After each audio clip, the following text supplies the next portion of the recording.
The stars looked different this far from Earth. Captain Hyunwoo stood on the bridge of the Resilience watching the massive structure grow larger on the view screen. Harmony Point was the biggest space station he had ever seen. It floated in neutral space, a meeting ground for dozens of alien species. "We're being hailed," said Commander Taeyang from his station. "They're welcoming us." Hyunwoo straightened his uniform. This was it. First contact with the Galactic Collective, humanity's chance to join the larger universe. He had practiced his speech 100 times during the 3-month journey. "Open a channel," he said. The view screen changed. An alien appeared. Its skin was pale blue and it had 4 eyes arranged in a diamond pattern. It wore flowing robes that seemed to shimmer with their own light. "Welcome, humans of Earth," the alien said in perfect English. "I am Ambassador Vareth of the Quellan people. We have been waiting for you." Dr. Minji stepped forward, her tablet ready. She had been studying every scrap of information about the collective for years. "Ambassador, we're honored to be here. Humanity is eager to learn from the collective. And we from you," Vareth said, though something in his tone made Hyunwoo pause. "Please dock at Bay 17. We have prepared quarters for your delegation." The docking process took an hour. When Hyunwoo, Minji, and Taeyang stepped into Harmony Point, they entered a world unlike anything they had imagined. The station was beautiful.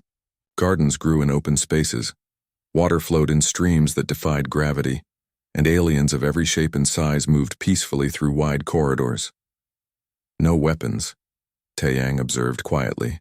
"No security checkpoints, no guards," Minji nodded. "Their data said the collective has been at peace for over 2,000 years, no wars. No conflicts." "That's not possible," Taeyang muttered. Vareth led them to a large conference chamber. Inside, representatives from dozens of species waited. Some looked almost human. Others were so alien that Hyunwoo struggled to identify which part was the head. "Please sit," Vareth said. "Tell us about your people." Minji activated her presentation. She had prepared it carefully, showing Earth's achievements. Art, music, science, technology. She spoke about humanity's journey to the stars, about their colonies, about their hopes for the future. But she noticed the aliens becoming uncomfortable when she mentioned history. When she showed images of the Great Wall of China, several aliens whispered to each other. When she mentioned the Roman Empire, some looked away. "Excuse me," said an alien that looked like a floating jellyfish. "These walls, these empires, why did you build them?" "For protection," Minji said, "and to govern large populations." "Protection from what?" Minji glanced at Hyunwoo. "From other humans. From invaders." The chamber fell silent, the kind of silence that made Hyunwoo's skin crawl. Vareth spoke carefully. "You fought each other? Your own species?" "Yes," Hyunwoo said. "In our past, yes. We had wars, but we've moved beyond that now. We've had global peace for over a century." "Wars," Vareth repeated the word like it was poison. "You had multiple wars?" Taeyang pulled up historical data, thinking it would help. He showed them battle strategies from famous conflicts. He explained how humanity had learned from its mistakes, how they had built the United Earth government to prevent future wars. But with each image, each explanation, the aliens looked more horrified. "You organized violence," said a reptilian alien. "You planned it. You taught it to your young through your history. We teach history so we don't repeat it," Minji said quickly. "But you understand it," Vareth said. "You understand how to hurt each other efficiently, how to destroy, how to kill." The word hung in the air. Kill. Hyunwoo realized that these aliens had no frame of reference for it. "Ambassador," he said carefully, "do your people have predators? Animals that hunt?" "No," Vareth said. "Our world was peaceful. All the collective worlds were peaceful. We evolved in harmony with our environments. Competition for resources?" Taeyang asked. "We shared. It never occurred to us not to." Hyunwoo felt a chill. These species had never faced scarcity, never faced threats. They had never needed to fight because nothing had ever threatened them. The meeting continued for hours. The collective asked careful questions. They wanted to understand humanity, but Hyunwoo could see fear in their alien eyes. They didn't trust what they were learning. "We need to discuss this among ourselves," Vareth finally said. "Please rest. Explore the station. We will call for you tomorrow." That night, Hyunwoo couldn't sleep. He walked through Harmony Point, watching the aliens live their peaceful lives. Children played games that had no winners or losers. Adults worked together without competition. Everything was cooperation and harmony. He found Minji in an observation deck, staring at the stars. "They're afraid of us," she said. "I know. They think we're monsters." "Maybe we are," Hyunwoo said. "Compared to them, we're not," Minji insisted. "We survived. We adapted. Is that so wrong?" Before Hyunwoo could answer, alarms blared throughout the station. Red lights flashed. The peaceful atmosphere shattered in an instant. Taeyang's voice came over their communicators. "Captain, we have a situation. Unknown ships approaching. They're attacking the station." Hyunwoo ran to the nearest control center. Aliens were panicking, running in confusion. On the screens, he saw 5 small ships firing at Harmony Point's shields. Pirates, he guessed. Opportunists looking for easy targets. "The shields are failing," an alien technician wailed. "We have no defenses." "We have no weapons." "What do you mean, no weapons?" Taeyang demanded, arriving beside Hyunwoo. "We don't have them," the technician said. "We've never needed them." The pirates broke through the shields. They began docking at the station's outer rings. Hyunwoo's mind raced. The Resilients had mining lasers, cutting torches. "Industrial tools, Taeyang, get back to the ship," he ordered. "Minji, find out where they're boarding." "What are you going to do?" Varath appeared, his 4 eyes wide with fear. "What we were built to do," Hyunwoo said grimly. What happened next took 18 minutes. Hyunwoo coordinated his crew like they were back in Earth's defense forces. They used mining equipment as weapons. They set traps using engineering tools. They moved in formations that the pirates didn't expect. When the pirates tried to board through docking Bay 12, they found themselves in a crossfire from 3 directions. When they tried to retreat to their ships, Taeyang used the Resilience to cut off their escape routes. It wasn't elegant. It wasn't pretty, but it worked. When the last pirate ship limped away into hyperspace, Hyunwoo stood in the command center breathing hard. Around him, aliens stared in stunned silence. "You saved us," Varath said quietly. "But the way you moved. The way you thought. It was like you were born knowing how to fight." "We weren't born to fight," Hyunwoo said, "but our ancestors were built for it. By necessity. By survival. We carry that legacy whether we want to or not." Varath was silent for a long moment. Then he said something that changed everything. "The collective needs to meet again, tomorrow. But this time the discussion will be very different." Hyunwoo understood. The aliens had seen what humanity could do. Now they had to decide if that made humans too dangerous to welcome, or too valuable to turn away. 6 months passed since the pirate attack. Humanity joined the Galactic Collective, but it was a nervous peace. The aliens watched humans carefully, like someone watching a tamed wolf. They were grateful but afraid. Captain Hyunwoo spent those months building trust. The Resilients helped repair stations, transported supplies, and shared Earth's technology. Slowly, some species began to relax around humans. Some even became friends. Dr. Minji worked with alien scientists, fascinated by their perspective. They had never developed weapons because they had never conceived of hurting each other. Their science focused on creation, never destruction. She published papers comparing human and alien psychology. The differences were profound. Commander Taeyang trained with the station's security teams, though calling them security was generous. They were basically maintenance workers who checked doors and helped lost visitors. The idea of actual threats didn't exist in their worldview. Ensign Ji-won, the Resilience's youngest pilot, loved Harmony Point. She spent her free time in the gardens, talking with alien children. They asked her about Earth, and she told them carefully edited stories, leaving out the violent parts of human history. "Do you think we'll ever really belong here?" Ji-won asked Hyunwoo one evening. "I hope so," he said. "We just need time." The next day, time ran out. The emergency signal came from the outer rim, from a mining colony called Varesh 9. The message was garbled, full of static and screaming. Then it cut off completely. Ambassador Varath called an emergency council meeting. Every species sent representatives. The chamber was packed and tense. "We've lost contact with Varesh 9, Varath announced. 3 hours ago. We sent automated probes. They show the planet is gone." "Gone?" Minji asked. "What do you mean gone?" Varath displayed the probe data. Where a planet should have been, there was only debris. No, not debris. The readings showed organic matter. Living tissue. Something had consumed the entire planet. "It's moving," Taeyang said, studying the data. This mass. It's heading toward the next system. We've encountered this before, said an ancient alien that looked like a tree, thousands of years ago. Before the collective formed, we called it the Devourer. It came from outside our galaxy. What stopped it last time? Yunwu asked. Nothing stopped it.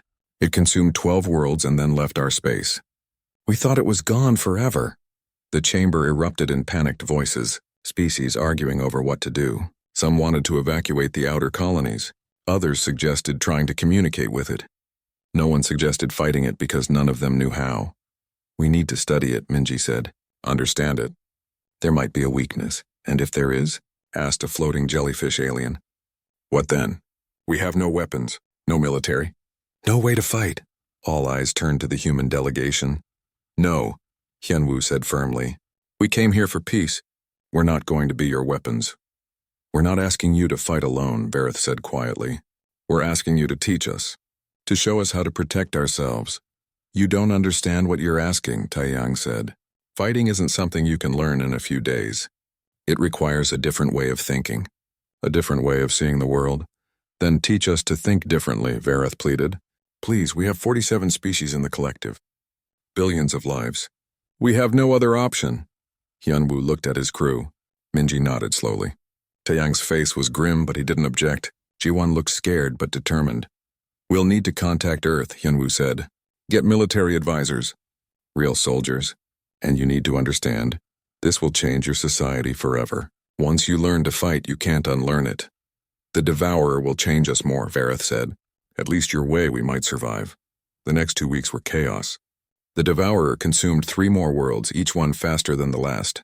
It was learning, adapting, growing stronger with every planet it absorbed.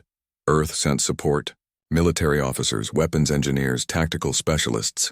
They arrived on fast ships, bringing knowledge that the collective had never wanted.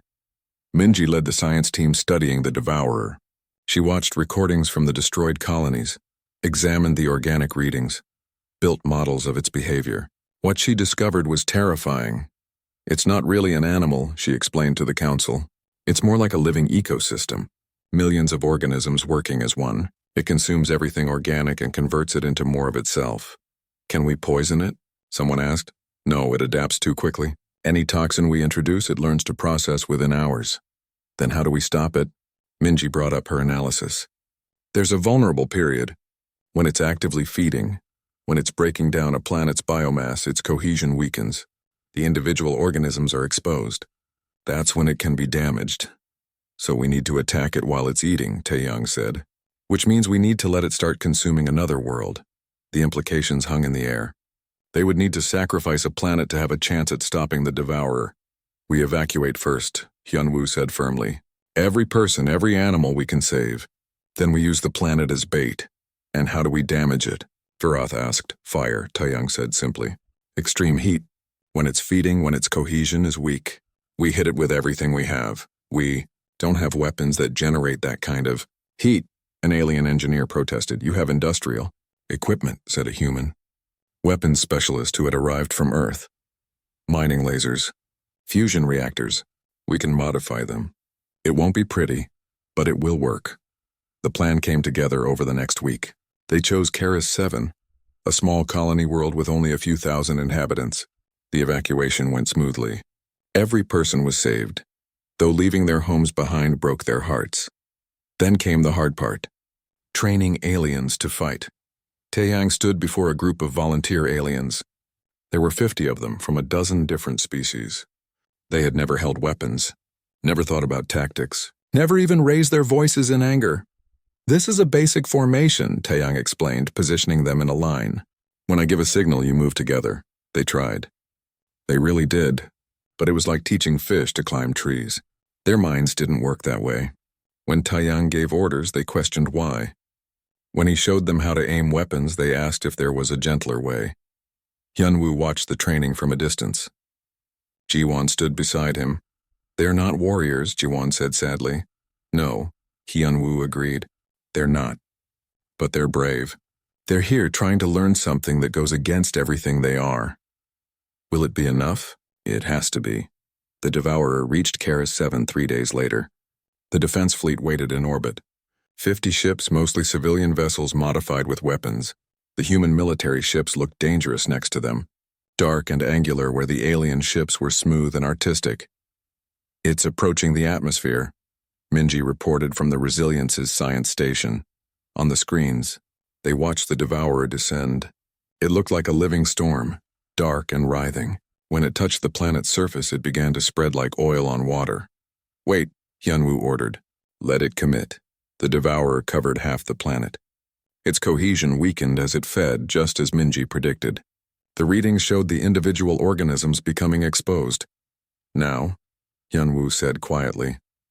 50 ships opened fire. Mining lasers cut into the Devourer's mass. Modified fusion reactors released waves of heat. The Devourer screamed, if such a thing could scream. Its mass writhed and pulled back, but it adapted. Parts of it developed heat resistance. It began to retreat to escape. "Don't let it leave," Taiyang shouted. "If it escapes, it will learn from this. It will be stronger next time." The human ships moved in, cutting off escape routes. They had done this before in the pirate attack. They knew how to trap an enemy. The battle lasted 6 hours. When it was over, the Devourer's mass was destroyed. Karis 7 was scarred but still intact. The fleet celebrated. They had won, but Hyunwoo couldn't celebrate. He watched the alien crew members. They looked traumatized, shocked by what they had done, even though they had saved billions of lives. Vareth contacted him privately that night. "We won," the ambassador said, "but I watched my people during that battle. They were terrified, not just of the Devourer, of themselves, of what they were capable of." "War changes everyone," Hyunwoo said. "Is this what you live with? Every day?" "Yes," Hyunwoo said honestly. "The knowledge that we can destroy, that we have destroyed, it's a weight we carry." "I'm beginning to understand," Vareth said, "why your people are both strong and sad." 3 months after the first battle, humanity established a military training complex on the moon of Karis 7. The planet below still showed scars from the Devourer's attack, a reminder of what they were preparing to fight. Colonel Dabin arrived from Earth with the second wave of military advisors. She was a legend in Earth's defense force, a veteran of conflicts that most people had forgotten. When she stepped off the transport ship, even the humans stood a little straighter. "Show me what we're working with," she told Hyunwoo. The training grounds were depressing. 2,000 alien volunteers from across the collective, all trying to learn something their evolution had never prepared them for. They practiced formations but broke ranks when they got confused. They held weapons but hesitated to use them even in simulations. "It's not their fault," Taiyang explained as they watched a training exercise fall apart. "Their brains don't process threat the same way ours do. When we see danger, we react. When they see danger, they try to understand it, communicate with it. That got them killed by the Devourer," Dabin said bluntly. "Yes, ma'am." Dabin watched for another hour in silence. Then she called a meeting with all the human instructors. "We're teaching this wrong," she announced. "We're trying to make them think like us. That's never going to work. We need to teach them their own way to fight." "How?" asked one of the weapons instructors. "By using what they're good at. They cooperate naturally. They communicate perfectly. They trust each other completely. Those are military assets. We just need to frame tactics around their strengths instead of trying to fix their weaknesses." It was brilliant and obvious once she said it. The training changed. Instead of teaching aliens to react like human soldiers, they taught them to work as perfect teams. Aliens who could share information telepathically became communication hubs. Species with natural camouflage became scouts. Those with strength became support units. Slowly, the alien defense force began to improve. Meanwhile, Yuna, a young weapons engineer from Earth, worked on a different problem. The collective needed weapons, but they couldn't produce them because they had never developed the technology. They had energy tools, mining equipment, industrial machines, but nothing designed to hurt. "The concept doesn't exist in their engineering," Yuna explained to Minji.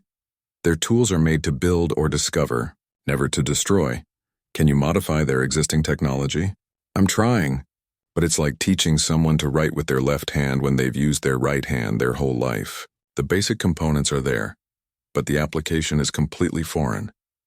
Yuna spent weeks in the fabrication labs, working with alien engineers. She showed them how to focus energy, how to create weapons from peaceful tools. The aliens struggled with it morally as much as technically. This feels wrong, one alien engineer said, holding a prototype energy weapon. Like I'm perverting science itself. You're protecting lives, Una said gently. That's not wrong. But we're creating something meant only to destroy. You're creating something meant to stop destruction. There's a difference. Dr. Minji published her research during this time. Her paper was called The Evolution of Violence: Why Humanity Fights. It spread through the collective like wildfire, controversial and disturbing. In it, she explained that humanity's capacity for organized violence wasn't a defect. It was an adaptation.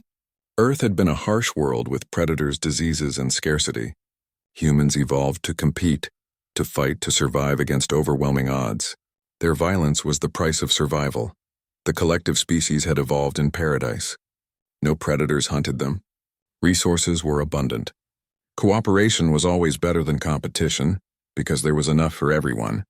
They had never needed to develop the mental structures for warfare. Neither way is better or worse, Minji wrote. They are simply different paths. But now the collective faces a threat that their evolutionary path didn't prepare them for. They must learn from those who walked a harder road. The paper caused arguments across the collective. Some species felt insulted, as if Minji was calling them weak. Others felt grateful, as if she had finally explained the humans they found so frightening.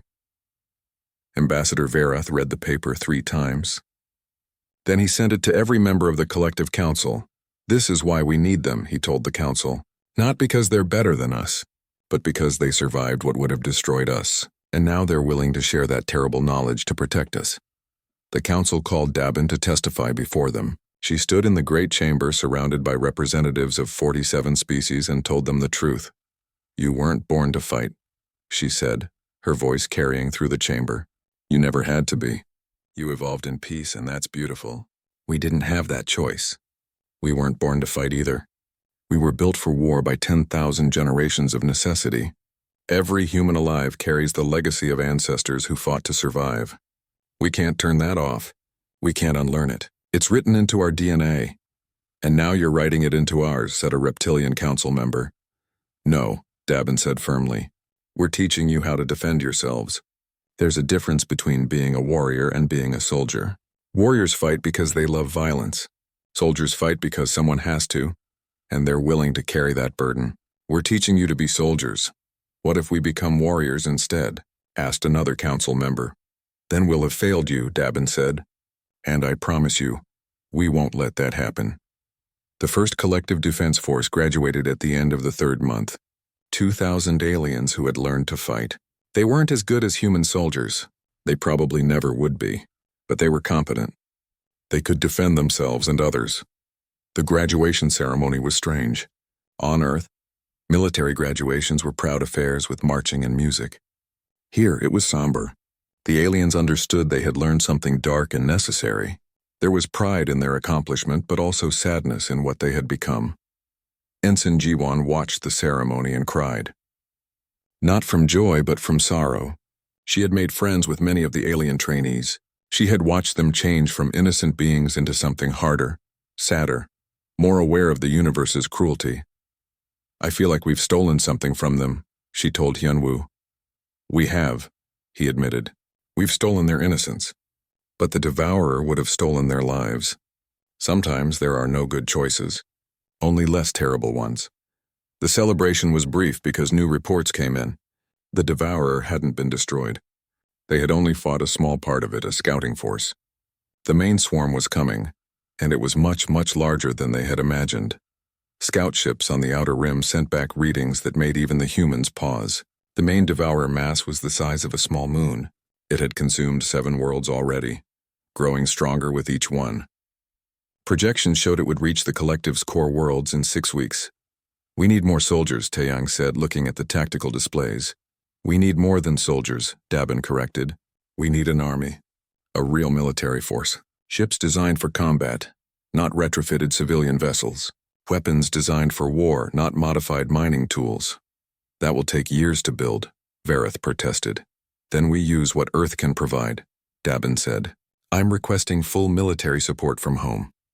The message went out that night. Earth's response came back within days. They were sending everything they could spare. 30 warships, 50,000 soldiers, Enough weapons and supplies to equip the entire collective defense force properly. Why so much? Varath asked Hyunwoo. This isn't Earth's fight. Yes, it is, Hyunwoo said. You're part of the collective now. That makes you family, and humans protect their family. When Earth's military fleet arrived, the collective got their first real look at what humanity kept hidden. The warships were massive, dark, and covered in weapons. They looked nothing like the Resilience or other civilian human vessels. These ships were built for one purpose only. Soldiers disembarked in perfect formation. They moved like machines, efficient and deadly. The aliens watched in stunned silence. This is what you really are, Varath said quietly to Hyunwoo.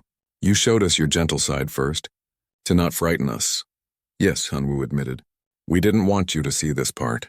The part that knows how to kill. I'm glad you hit it, Varath said. I'm glad we got to know you as friends first. Because now that I see this, I understand why you were so reluctant to show us. This is terrifying. I know, Hyunwoo said, but it's what we need. The Devourer won't be stopped by kindness or understanding. It will be stopped by force. Overwhelming force. Admiral Kangman commanded the Earth fleet. He was a legend among human military, a strategist who had never lost a battle. He was also 60 years old and tired. He had hoped never to fight again. I came out of retirement for this, he told Hyunwoo privately, because when I read the reports about the Devourer, I knew the collective couldn't stop it alone. Hell, I'm not sure we can stop it together. We have to try. Oh, we'll try, Kangman said, and we'll give it everything we have. But you need to prepare for the possibility that everything might not be enough. The war spread across 15 star systems like a cancer. The Devourer's main fleet approached the collective's most populated region, and every day brought new reports of devastated worlds. Entire civilizations were disappearing, consumed, and converted into more of the enemy. Admiral Kangman established his command center on Harmony Point. The beautiful station transformed into a military headquarters. Gardens were replaced with tactical displays. Peace corridors became briefing rooms. The change hurt to watch, but it was necessary. We're not going to win this by reacting, Kangman told his assembled officers, both human and alien. We need to control the battlefield, choose where we fight, make the Devourer come to us on our terms. He pointed to a star system on the tactical map. The Threshold Gates. It's a natural choke point. 3 jump routes converge there. The Devourer will have to come through this system to reach the core worlds. We fortify the threshold? Taiyang asked. We turn it into a killing ground, Kangmin corrected. We mine the approaches, position our fleet in overlapping fields of fire, and we make the Devourer pay for every meter it advances. Commander Taiyang nodded, understanding the strategy immediately. But many of the alien officers looked confused. The concept of a planned ambush, of deliberately choosing ground for its tactical advantage, was foreign to them. It's like hunting, explained Ji-hyun, an alien from the Orath species who had become one of the best students in the defense force. Ji-hyun had been an artist before the war, painting peaceful landscapes. Now those gentle hands held weapons. We're choosing where the prey must walk, and we'll be waiting. Exactly, Kangmin said, appreciating the translation. The preparation took 2 weeks. Human engineers worked alongside alien technicians, building defenses that the collective had never imagined. Mines that would rip through organic matter, energy barriers that would channel the Devourer into kill zones, weapon platforms hidden in asteroids. Dr. Minji studied the Devourer constantly, looking for any new weakness. She had samples from the first battle and was running every test she could think of. It's learning from us, she warned the command staff. Analysis of its movements shows it's incorporating tactics. It's not just consuming matter anymore. It's consuming information, knowledge, strategy. How is that possible? Varath asked. It absorbed human soldiers in the early skirmishes, Minji said grimly. And some alien defenders. When it consumes a brain, it seems to access memories, learn behaviors. It's not intelligent like we are, but it's adaptive in ways we didn't expect. So we taught the enemy how to fight, Hyunwoo said quietly. Yes, and it's a faster learner than the collective defense force. That revelation changed everything. They weren't just fighting a mindless swarm anymore. They were fighting something that understood strategy, that could predict and counter their moves. Ensign Jiwan felt the weight of that knowledge. She had killed several devourer organisms in the first battle. Had she taught it something? Had her actions made it stronger? The guilt was crushing. Jihyun found her in an observation deck, staring at nothing. "You're thinking too much," Jihyun said, sitting beside her. "How can you tell?" "Because I do the same thing. I wonder if my people would be better off if we had never met humans. If we were still innocent." "Are you saying you wish we hadn't come?" Jiwan asked. "No," Jihyun said firmly. "I'm saying innocence isn't the same as goodness. We were innocent before. We were also helpless. You taught us we could be more. That's a gift, even if it's a heavy one." They sat in silence for a while. Outside, the fleet prepared for battle. "Your people have carried this weight for thousands of years," Jihyun said. "How do you stand it?" "We remind ourselves why we fight," Jiwan said. "Not for glory, not for conquest, for protection, for family, for the people who can't fight for themselves. That's what makes you soldiers instead of warriors," Jihyun said, remembering Colonel Dabin's words. The Devourer reached the threshold gates 4 days later. Sensors detected it from 3 light years away, a massive dark presence in space. As it got closer, the true scale became apparent. The enemy fleet was enormous, thousands of organisms working as one vast entity. "All ships to battle stations," Kangmin ordered. His voice was calm, but Hyunwoo could see the tension in his shoulders. "This is it. Everything we've prepared for." The Devourer entered the system. It didn't charge in blindly like the first time. It moved carefully, probing the defenses, testing the perimeter. It had learned caution. "It's smarter," Taeyang observed. "It's not taking the bait." "Then we make it angry," Kangmin said. "Launch the first wave." Human fighters screamed into space, hitting the Devourer's outer edges with precision strikes. They weren't trying to do damage. They were trying to provoke a response. It worked. The Devourer surged forward, pursuing the fighters, right into the kill zone. "Now," Kangmin said. Mines detonated throughout the area. Energy weapons fired from hidden positions. The combined collective fleet opened up with everything they had. The Devourer's mass writhed and screamed, losing cohesion under the withering fire. "They're adapting," Minji reported. "Developing heat resistance again, faster than before." "Press the attack," Kangmin ordered. "Don't give them time to adjust." The battle raged for 6 hours. The collective fleet fought with a coordination they had never achieved before. Aliens and humans working together, each compensating for the other's weaknesses. Jihyun commanded a mixed squadron of alien and human pilots. They flew in perfect formation, using tactics that combined human aggression with alien cooperation. It was beautiful and terrible to watch. But the Devourer adapted.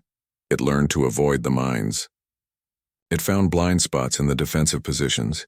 It began to fight back with strategy instead of just overwhelming mass. "We're losing cohesion," Taeyang reported.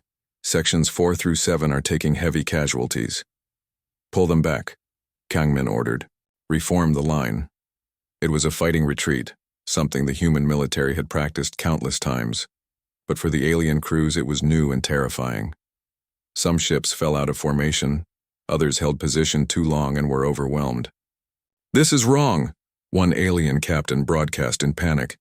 "We're supposed to stand and fight." "No," Jihyun responded, his voice calm. "We're supposed to survive and fight again. Fall back with us." The captain listened. The ship retreated in good order. The battle ended with both sides withdrawing. The Devourer had taken massive damage but wasn't destroyed. The collective fleet had lost 30 ships and thousands of soldiers. It was a Pyrrhic victory at best. That night, the survivors gathered to honor their dead. It was a human custom, but the aliens adopted it. They needed the ritual, needed to acknowledge what had been lost. Hyunwoo stood before the assembled troops and gave a speech he had hoped never to give. "We lost friends today," he said. "People we trained with, people we trusted, both human and alien. They died defending others, defending people they had never met. on worlds they had never seen. That's what makes them heroes. But why do we celebrate death? An alien soldier asked. Why do humans have ceremonies for killing? We don't celebrate death, Hyunwoo said. We honor sacrifice, there's a difference. We remember them so their loss has meaning. So we never forget the cost of war. The alien seemed to understand, though the concept was still foreign. Colonel Dabin pulled Hyunwoo aside after the ceremony. The Devourer is learning too fast, she said. By the time we engage it again, it will have adapted to counter everything we use today. So what do? We go to the source, Dabin said. The Devourer is a hive mind. Destroy the central mass, and the whole thing collapses. That's suicide, Hyunwoo said. Yes, Dabin agreed. Probably, but it's the only way to win. Yuna worked through the night on a new weapon. She called it a biodisruptor. It would send cascading energy through the Devourer's organic network, causing the hive mind to collapse from within. But it had to be deployed inside the central mass, at the heart of the enemy.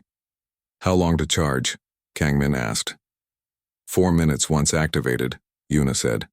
And someone needs to defend it during that time. The Devourer will know what we're doing. It will throw everything at the device. So we need a strike team, Taeyang said. To get in, deploy the weapon, and hold position for 4 minutes. No one will survive 4 minutes in there, Minji said quietly. The room fell silent. Everyone understood what that meant. This was a one-way mission. I'll call for volunteers, Kangmin said. Within an hour, every human soldier had volunteered. So had 3,000 aliens. Species who 3 months ago didn't understand violence now willing to die to protect their homes. Hyunwoo would lead the strike team personally. Taeyang would be second in command. Jiwon insisted on being the pilot. Jihyun represented the alien volunteers. You taught us to be warriors, Jihyun told Hyunwoo. Now let us show you we learned. They prepared for a mission that none of them expected to survive. And somehow, despite everything, they found themselves ready to face it together. The strike team assembled in the launch bay. 200 soldiers, half human and half alien, standing together in silence. Each one knew they were looking at their last hours of life. Some prayed to gods their species had worshipped for millennia. Others simply stood in quiet contemplation. Captain Hyunwoo checked his equipment one final time. The biodisruptor was secured in the main transport, protected by triple shields. Yuna had done her best to make it foolproof, but nothing was certain when dealing with technology designed in weeks to fight an enemy from outside their galaxy. Dr. Minji approached him, her face pale but determined. I want to come with you, she said. No, Hyunwoo said gently. The collective needs you. Someone has to document what happened here. Someone has to remember. I don't want to remember, Minji said, tears in her eyes. I want to fight beside you. You're fighting by surviving, by making sure our sacrifice means something. He touched her shoulder. Besides, someone needs to explain to Earth why I never came home. They embraced briefly. Then Hyunwoo turned away before his resolve could crack. Commander Taeyang gathered the team for a final briefing. On the display screen, the Devourer's central mass loomed, a nightmare made real. It had taken over a gas giant, hollowing it out and filling it with organic matter. The entire planet was now part of the creature. We go in through the northern pole, Taeyang explained. The atmospheric storms will provide cover until we're deep inside. Then it's a straight run to the core. Intelligence suggests the central nervous cluster is located at the planet's former core, about 3,000 kilometers down. What's our exit strategy? Asked an alien soldier. Taeyang's silence was answer enough. There is no exit, Jihyun said quietly. We're not coming back. The alien soldier nodded, accepting the truth. Admiral Kangmin watched from the command deck as the strike team boarded their ships. He had fought in dozens of battles, commanded fleets, made decisions that cost thousands of lives. But sending people on a suicide mission never got easier. Give them hell, he said over the comm. Yes, sir, Hyunwoo replied. For everyone we've lost. For everyone we're trying to save. The strike fleet launched. 5 fast attack ships escorting the main transport that carried the biodisruptor. Ensign Jiwon piloted the lead ship with a skill that made her look decades older than her 23 years. Outside, The main collective fleet engaged the Devourer in a massive diversion. Every ship, every weapon, every soldier throwing themselves at the enemy to draw its attention away from the strike team. Ships died in seconds, torn apart by the Devourer's defense organisms. But they kept fighting, kept pushing, kept dying to buy time. "They're beautiful," Ji-hyun said, watching the battle on the displays. "Your people, my people, all of us together, fighting for each other. That's what we were built for," Hyun-woo said. "Not to destroy, but to protect." The strike team entered the gas giant's atmosphere. The storms were worse than projected, battering the ships with winds that would tear apart normal vessels. Ji-won flew like she was born to it, dancing through the chaos. Then they broke through into the interior, and hell greeted them. The inside of the planet was organic nightmare. Walls of living tissue pulsed with alien life. Tendrils reached for the ships. Defense organisms swarmed from every direction. "Weapons free," Taeyang ordered. "Clear a path." The battle inside the Devourer was like nothing in human or alien experience. They fought through corridors of flesh, burning and cutting their way deeper. The Devourer knew they were there now. It threw everything at them. 2 ships were destroyed in the first 10 minutes. Their crews died instantly, crushed by organic matter that closed around them like a fist. "Keep moving," Hyun-woo ordered. "Don't stop for anything." They descended deeper. The pressure increased. The temperature rose. Some of the alien soldiers began to struggle, their biology not adapted for these conditions. Human soldiers helped them. Shared equipment kept them moving. 1,000 kilometers to target, Ji-won reported. Her voice was steady despite the ship shaking around her. Another ship fell, overwhelmed by defense organisms. 50 more soldiers gone. 500 kilometers. The passage narrowed. The Devourer was concentrating its defenses, trying to stop them before they reached the core. The remaining ships fired continuously, their weapons running hot, ammunition running low. Taeyang's ship took critical damage. The engine exploded and the vessel began to fall. "Get out of here," Taeyang ordered. "I'll buy you time." "Taeyang? No," Hyun-woo started to say. "Someone has to," Taeyang said calmly. "You know that. Make it count, Captain." Taeyang's ship detonated its remaining weapons in a massive explosion, collapsing the passage behind the strike team and sealing off their pursuers, at least temporarily. The cost of those few minutes was a good man's life. 200 kilometers, Ji-won said quietly. They reached the core. It was vast, a sphere of concentrated organic matter that served as the Devourer's brain, the central nervous cluster.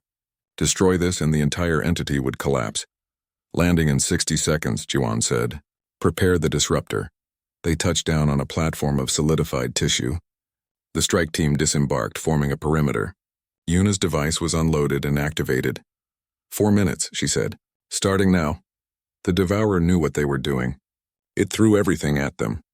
Waves of defense organisms crashed against the perimeter. The soldiers fired until their weapons overheated, then grabbed new weapons from fallen comrades and kept firing. 3 minutes. Half the team was dead. The survivors drew closer together, backs to the disruptor, firing in all directions. Ji-hyun was hit, a tendril piercing through his shoulder. He kept firing with his other arm, screaming defiance in his native language. 2 minutes. Only 40 soldiers remained. The defense organisms were endless, spawning faster than they could be killed. Hyun-woo's weapon ran out of ammunition. He drew his sidearm, then a knife when the sidearm was empty. Around him, humans and aliens fought with whatever they had. In that moment, there was no difference between the species. They were all just soldiers dying together. 1 minute, 20 soldiers left. Ji-won was still alive, fighting beside Ji-hyun. The young pilot had blood streaming down her face but refused to fall. 30 seconds. Hyun-woo looked at the survivors. They were magnificent, broken and bleeding, but still fighting, still protecting each other. It's been an honor, he said. The honor was ours, Ji-hyun replied. You showed us we could be more than we were. 15 seconds. The Devourer's attack intensified. It knew it was about to die. It wanted to take them with it. 10 seconds, Minji's voice came over the comm from orbit. Hyun-woo, the exit tunnel is clear. You can make it out, run. Hyun-woo looked at the disruptor. Someone needed to stay to defend it for the final seconds. If they all ran, the Devourer would destroy it. No, he said. We finish this. 5 seconds. Ji-won grabbed Ji-hyun, pulling him toward the ship. Come on. Captain's orders. I'm not leaving him, Ji-hyun protested. He's ordering us to survive, Ji-won said. So his death means something. They ran. 12 soldiers made it to the ships. The rest stayed with Hyun-woo, buying those final precious seconds. 3, 2, 1. The biodisruptor activated. Energy cascaded through the Devourer's organic network, disrupting the connections that held the hive mind together. The effect was instantaneous and catastrophic. The last thing Hyun-woo saw was the walls of flesh collapsing around him. The last thing he heard was Minji's voice calling his name. Then the Devourer died and Hyun-woo died with it. The collapse was total. Across 15 star systems, the Devourer's presence disintegrated. Ships that were organic constructs fell apart. Planets that were being consumed were released. Billions of lives were saved, but the cost was terrible. The strike team, the diversion fleet, thousands dead to stop one enemy. The survivors gathered 3 days later at Harmony Point. The station was scarred and damaged, but still standing. Like the collective itself, Dr. Minji gave the memorial speech. She stood before statues of Hyun-woo, Taeyang, and representations of every species that had died. Her voice was steady despite her grief. We showed them the worst of what we are, she said, our capacity for violence, for tactical cruelty, for organized destruction. But we also showed them why we survived when we should have destroyed ourselves, because we chose again and again to protect rather than conquer. She looked at the assembled crowd, humans and aliens together, changed forever by what they had endured. Captain Hyun-woo told me once that humans weren't born to fight, that we were built for war by evolution, by history, by necessity. He was right. But what we choose to build with that terrible gift is what makes us who we are. And he chose to build a shield around the innocent. He chose to die so others could live. Ambassador Vareth stepped forward, speaking for the collective. We were at peace for 2,000 years, he said. We thought that made us civilized. But we learned that peace without the ability to defend it is just helplessness. You humans taught us that. You taught us to fight. But more importantly, you taught us why to fight. Not for glory, not for conquest, for protection, for family, for the people who cannot protect themselves. The memorial was dedicated. The collective officially renamed their calendar system, Year 1 of the New Age, the age when innocence ended and responsibility began.